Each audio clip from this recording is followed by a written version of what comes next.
Un faisceau de lumière électrique perce l'obscurité au-dessus des eaux calmes de l'océan Atlantique. Le Titanic se ferait tranquillement un chemin à travers les vagues, ses passagers endormis, quand soudain, une forme blanche monstrueuse se détache dans le faisceau lumineux. L'iceberg fatidique est sur le point de déchirer le flanc du navire légendaire. Nous sommes le 14 avril 1912, 2 jours seulement avant que quelqu'un ne prenne la photo d'un iceberg gigantesque à la forme elliptique plutôt inhabituelle. Il se trouve que cet iceberg s'est très probablement formé à partir de neige tombée il y a plus de 100 000 ans. Les chercheurs ont eu recours à des simulations informatiques pour déterminer son origine. Ils ont entré des données de 1912 et y ont ajouté quelques informations sur les vents et les courants océaniques. Ce qu'ils en ont conclu, c'est que l'iceberg faisait probablement partie d'un petit groupe de glaciers dans le sud-ouest du Groenland. De nos jours, il est possible de calculer les itinéraires de ces icebergs pour chaque année passée. Ainsi, le tristement célèbre morceau de glace était en route du Groenland vers une région plus au sud de Cornouailles. Si le navire était passé par cette région seulement 2 jours plus tard, l'iceberg se serait évidemment éloigné du point où ils se sont croisés. Au début, le poids de l'iceberg le plus connu du monde était de 75 millions de tonnes. Avec le temps, il a commencé à fondre lentement, et quand il a coulé le Titanic, son poids n'était plus que de 1,5 million de tonnes. Au moment de la collision, il avait probablement commencé à fondre depuis des mois. Mais c'était tout de même un vrai colosse. Quand le Titanic a coulé, l'iceberg faisait 120 mètres de long, et il émergeait des eaux à plus de 30 mètres de hauteur. Tu connais SOS, pas vrai? 3 points, 3 barres obliques et 3 autres points. C'est un signal assez facile à capter en morse qui signifie « Save our souls », sauver nos âmes, ou « Save our ship », sauver notre navire. L'équipage du légendaire Titanic a désespérément essayé d'envoyer ce signal pendant 2 heures dans la nuit du 14 avril 1912. Il y avait d'autres navires non loin de l'endroit où l'iceberg a détruit le puissant titan des mers, mais l'appel à l'aide semble avoir disparu avant de pouvoir les atteindre. Le navire de passagers SS Mount Temple a bien capté un signal et a essayé de répondre, mais le Titanic n'a jamais reçu la réponse. Alors, qu'est-ce qui a réduit au silence les appels au secours du navire? Un triangle des Bermudes inconnu de l'Atlantique Nord? Considère ceci. Des témoins ont dit que le ciel était illuminé par une brillante aurore boréale lors de cette froide nuit fatidique. Magnifique, oui, mais ce jour-là, les aurores boréales ont peut-être scellé le destin du Titanic pour de bon. Vois-tu, l'aurore boréale se forme grâce aux orages géomagnétiques. Cela semble compliqué, mais il s'agit essentiellement de fluctuations de la sphère magnétique terrestre. Et c'est le Soleil lui-même qui les cause. Le magnétosphère est comme une bulle protectrice qui entoure notre planète. Elle empêche les rayons solaires nocifs, les vents et autres dangers cosmiques de nous atteindre. Sans elle, la vie sur notre planète ne serait pas possible. La Terre ressemblerait davantage à Mars. Il faut aussi remercier les boussoles qui pointent vers le nord. Les experts savent que la magnétosphère terrestre affecte les équipements de navigation, ou les perturbe. Ce qui nous ramène au Titanic. Récemment, une chercheuse en météorologie, Mila Zinkova, a proposé une théorie selon laquelle les éruptions solaires qui ont provoqué un orage géomagnétique auraient pu jouer un rôle majeur dans la disparition prématurée du Titanic. Les éruptions solaires se manifestent sur Terre tout le temps. Certaines personnes sont particulièrement sensibles aux orages magnétiques qu'elles provoquent. Ces derniers peuvent ressentir de la faiblesse, de la fatigue, des maux de tête et même des sautes d'humeur. Les jours habituels, la pression est la même des deux côtés.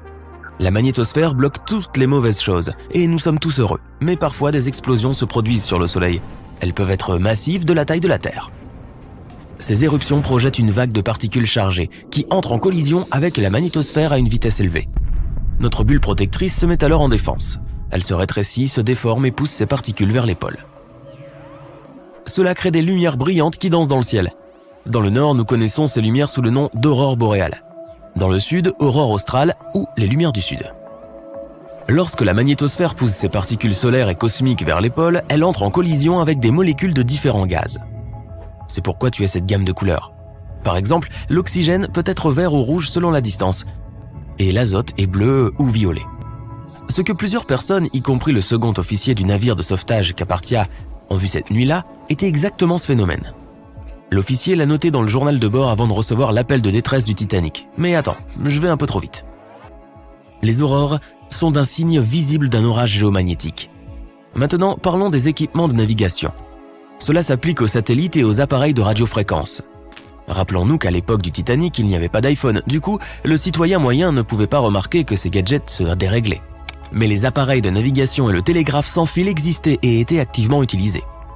Flashback, période du Moyen-Âge, lorsque les marins remarquaient que certains jours leur boussole se détraquait. Les flèches tournaient alors dans toutes les directions et les gens de l'époque ne savaient pas pourquoi. Ce n'est qu'au XVIIIe siècle que des scientifiques français ont découvert que ces jours problématiques se produisaient en même temps que l'apparition de taches noires sur le Soleil. Les éruptions solaires. Le mystère était résolu. Mais le Titanic disposait de l'équipement radio le plus avancé et le plus réputé de l'époque. Ils l'ont testé minutieusement pour s'assurer qu'il fonctionnait sur des distances allant jusqu'à 3200 km. Le Titanic a réussi tous les tests. Le 10 avril 1912, l'énorme paquebot a quitté Southampton et s'est mis en route pour New York. Dès le lendemain, l'équipage a commencé à recevoir les premiers rapports sur les icebergs et les champs de glace à la dérive. Ils ont mis des points sur la carte pour marquer les coordonnées et ont poussé un soupir de soulagement. Tous les points problématiques se trouvaient au nord de l'itinéraire prévu pour le Titanic, mais au bout de quelques jours, les avertissements ont commencé à se déplacer de plus en plus vers le sud, s'approchant dangereusement du majestueux navire. Le 14 avril 1912, le capitaine Edward Smith a décidé de changer de cap vers le sud dans l'espoir de contourner la glace. Cela s'est avéré être une énorme erreur, pénétrant directement dans l'orage magnétique. Si les équipements de navigation étaient déréglés, ne serait-ce que par une petite erreur d'un demi-degré, le capitaine pouvait se tromper en amenant le navire droit vers un amas d'iceberg. Pire encore, les opérateurs radio ont ignoré les avertissements provenant des autres navires. Cela ou alors ils ont simplement oublié de les transmettre au capitaine. En tant que contractants, embauchés par la compagnie de radio, ils étaient plus intéressés par la transmission de télégrammes payés par les passagers du luxueux paquebot. L'émetteur radio est resté hors service ce soir-là, probablement à cause de tout ce petit trafic privé. Quand il a finalement été réactivé, l'opérateur Jack Phillips a reçu un autre message du SS Californian à 22h30. Leur opérateur tentait d'avertir Phillips des coordonnées des icebergs à la dérive. Mais il n'aura pas prêté attention, il était nerveux et pressé. L'orage magnétique était-il responsable de ses nerfs fragiles et de sa mauvaise humeur ? Nous ne pouvons que le spéculer. Mais comme tu le sais, certaines personnes sont plus sensibles à ce genre de choses. Le temps était clément, l'océan était calme, l'eau était parfaitement lisse. Malgré tous les avertissements, le navire a continué à naviguer à une vitesse maximale de plus de 40 km/h. Une heure plus tard, le Titanic est entré en collision avec le tristement célèbre iceberg. Le 15 avril, à minuit 14, au beau milieu de la nuit, les opérateurs du Titanic ont commencé à transmettre les premiers signaux d'urgence. Le SS Californian naviguait à seulement 32 km du Titanic. Il aurait pu facilement venir à son secours. Mais 10 minutes avant la catastrophe, l'opérateur radio du Californian était parti se coucher. Il était le seul sur le navire à comprendre le code Morse. Selon cette nouvelle théorie, les anomalies magnétiques ont peut-être bloqué les messages du Titanic vers d'autres navires. Par exemple, le navire à vapeur SS La Provence n'a reçu aucun signal du navire en perdition. Pourtant, il recevait toujours des transmissions d'un autre géant, l'Olympique, qui se trouvait à 800 km du Titanic. Cette nuit-là, les signaux étaient étranges. Ils se sont simplement perdus quelque part dans l'espace, ou ils étaient comme une énigme complexe, impossible à résoudre. Le SS Mount Temple a bien reçu un message et s'est précipité au secours du Titanic. Mais le destin a voulu que le bateau de sauvetage soit bloqué dans la glace. Il est arrivé aux dernières coordonnées connues du Titanic, mais le luxueux paquebot n'était pas visible. Les coordonnées étaient-elles correctes ? Le bateau à vapeur Carpathia se trouvait à environ 100 km de là. À 12h30, leur opérateur radio a dit à l'équipage du Titanic qu'il se précipitait pour l'aider. Le Carpathia, le navire célèbre pour être venu à son secours, naviguait à toute vitesse. Mais voici le plus étrange, au début ils se sont trompés d'endroit. L'orage magnétique aurait pu perturber l'équipement. La bonne nouvelle, c'est que le bateau a fini par atteindre le bon endroit quand ils ont vu les canaux de sauvetage remplis de passagers. Il est intéressant de noter qu'une fois de retour au port, aucun problème n'a été détecté avec l'équipement du Carpathia. La panne s'est produite juste autour du site de l'épave. L'enquête qui a suivi a accusé des radioamateurs d'avoir bloqué les signaux. Aujourd'hui, nous avons peut-être bien une autre piste. Zinkova explique qu'à l'époque, il ne savait pas exactement comment et dans quelle mesure le Soleil influençait la Terre. Certaines personnes pensent que le Titanic a coulé à cause d'une momie et non d'un iceberg. Tout a commencé près de 1000 avant Jésus-Christ avec une femme mystérieuse qui vivait alors en Égypte, dans la ville de Thèbes. On savait peu de choses sur elle, mais on a déduit qu'il s'agissait d'une prêtresse.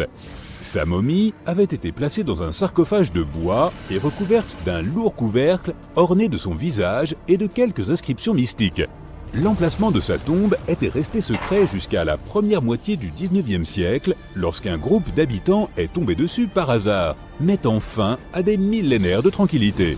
Personne ne sait comment, mais la momie a disparu ce jour-là sans laisser de traces.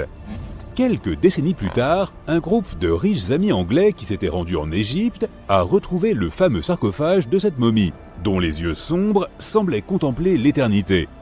Ils ont décidé de l'acheter, mais l'acheteur a disparu la nuit même avant d'avoir pu conclure l'affaire. Tous les membres du groupe ont connu des accidents de leur côté. Le sarcophage est passé de main en main plusieurs fois, jusqu'à ce qu'il finisse, comme certains le pensent, sur le Titanic. Il aura fallu plus de 70 ans à un robot sous-marin pour retrouver les ruines de ce navire légendaire. L'épave repose à près de 4000 mètres sous la surface de l'océan Atlantique, scindée en deux moitiés. Pourquoi le paquebot s'est-il brisé? Personne ne le sait exactement. Certains pensent que c'est arrivé à cause de l'eau qui s'est infiltrée à l'intérieur lorsque le navire est entré en collision avec l'iceberg. La pression était si puissante qu'elle aurait fendu le Titanic en deux en commençant par la structure inférieure du navire. D'autres affirment que ce sont les rivets de la coque qui sont responsables. Ils avaient une forte concentration de scories métalliques, les résidus de la fusion. Et c'est quelque chose qui peut affaiblir le métal. Le navire présentait de nombreux défauts de manière générale, à commencer par sa conception. Les cloisons étanches n'étaient pas complètement scellées sur le dessus. Cela a permis à l'eau de circuler entre les compartiments et au final, de couler le navire tout entier. Le fer des rivets et l'acier de la coque ont été mis à rude épreuve à cause de leur forte teneur en soufre, des températures glaciales et des vitesses élevées. L'acier a éclaté et les rivets se sont détachés assez facilement. À cause de cela, le Titanic a coulé 24 fois plus vite qu'il ne l'aurait fait autrement. Et si le navire avait heurté l'iceberg de plein fouet au lieu de le percuter de flanc, il serait probablement resté à flot. Mais le plus choquant, c'est que les personnes qui étaient sur le Titanic ce jour-là n'ont pas paniqué. Ils sont restés calmes, peut-être un peu inquiets, mais on ne pouvait déceler aucune peur sur leur visage. Pour comprendre pourquoi ils n'ont pas paniqué lors de l'une des plus grandes catastrophes du XXe siècle, il suffit simplement de voir ce qui se passait à travers leurs yeux. Donc, tu es un passager du tristement célèbre paquebot. Ta cabine est située sur l'un des ponts supérieurs du navire. Tu viens de passer un bon moment avec tes amis lors du dîner. Maintenant, des musiciens jouent une belle mélodie, les serveurs proposent le dessert, tu sors sur le pont et tu profites de la tranquillité de l'océan majestueux. À cet instant, tu ressens un incroyable sentiment de sécurité et de confort. Tu es fier d'être l'une des premières personnes au monde à voyager sur le navire le plus high-tech de la planète. Tu te couches dans ta cabine et tu te réveilles parce qu'un membre de l'équipage frappe doucement à ta porte et te demande de te rendre sur le pont. Il y a un souci quelconque, mais il n'y a pas de raison de paniquer. Oh, ok, aucun problème. Tu es heureux de sortir pour regarder le ciel nocturne. Le moment où le navire est entré en collision avec l'iceberg n'a été ressenti que comme une légère poussée, et certains passagers ne l'ont même pas entendu. Ils n'ont compris qu'il y avait un problème que lorsque les stewards ont frappé à leur porte et leur ont demandé de sortir. Tu es sur le pont, il y a déjà pas mal de personnes ici. Tout le monde est plus ou moins calme. Les passagers parlent de ce qui a pu se passer. En écoutant les conversations autour de toi, tu comprends que le bateau va potentiellement couler. Cette idée te semble absurde. Mais même si elle est vraie, tous les passagers seront de toute façon évacués dans des canaux de sauvetage. À cette époque, les gens ne savaient pas qu'il y avait 2 fois moins de bateaux de sauvetage que nécessaire. Les passagers étaient sûrs que tout le monde serait sauvé. L'évacuation commence. Les femmes et les enfants sont prioritaires. Personne ne panique ou n'essaie de monter dans un bateau avant que ce soit son tour. Tous les hommes se comportent en gentlemen et aident les membres de l'équipage à évacuer les femmes. Un passager veut monter dans le bateau avec sa femme. Mais ce n'est pas parce qu'il a peur de rester sur le Titanic. Il est simplement inquiet pour elle. Il lui semble que le bateau est moins sûr que le paquebot géant. Il ne veut pas laisser sa femme seule. Mais les membres de l'équipage lui expliquent la situation et l'homme se retire sans résistance. Ils commencent à lancer des fusées éclairantes en l'air. Personne n'y prête attention. Tout le monde pense qu'il s'agit d'une procédure standard pour une panne de navire.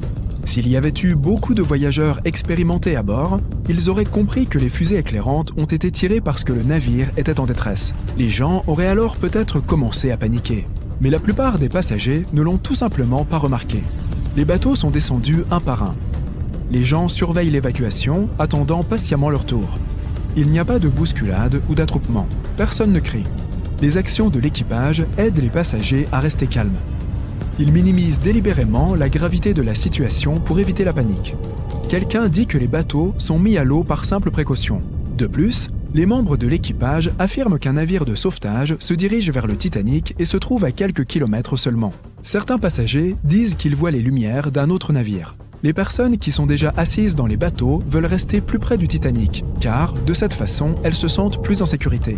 De nombreux passagers ne veulent tout simplement pas admettre que quelque chose de grave est en train de se produire. Mais quand on leur dit que le bateau coule, ils refusent de le reconnaître. Comment est-il possible que le navire insubmersible puisse couler ? Mais c'est ainsi que fonctionne l'esprit humain. Dans des situations extrêmes, ils refusent de croire que quelque chose de mauvais puisse arriver à court terme. Tu ne veux même pas y penser. L'une des passagères affirme que le danger est exagéré. Elle prétend que tout le monde va revenir sur le Titanic d'un moment à l'autre. Certains passagers ont peur, et pourtant, ils ne veulent pas quitter le navire. Les cabines chaudes et le navire le plus sûr du monde sont là. L'alternative est l'océan glacé et les petits bateaux de sauvetage instables. Quelqu'un refuse de quitter le navire parce qu'il ne trouve pas ses bagages. Certains passagers emportent toutes leurs affaires avec eux. Ils ne veulent pas les laisser sur le bateau qui coule. Il y a beaucoup d'immigrants à bord, et certains d'entre eux ne comprennent même pas l'anglais. Les membres de l'équipage ne peuvent pas leur expliquer ce qui se passe. Ces passagers ne saisissent pas les instructions des stewards pendant l'évacuation. Ils n'arrivent pas à comprendre les inscriptions sur les panneaux indicateurs d'évacuation. De nombreux passagers sont persuadés qu'il y a eu une panne dans le compartiment moteur. Le problème sera bientôt résolu et le Titanic poursuivra son voyage. Les gens ne commencent à réaliser que le navire coule vraiment que lorsqu'il commence à s'incliner vers l'avant et que sa partie arrière émerge de l'eau. C'est à ce moment-là que ceux qui sont autour de toi paniquent. Certains sautent à l'eau, d'autres montent dans les canots de sauvetage sans faire la queue. Mais en général, il n'y a pas trop de chaos ni d'hystérie.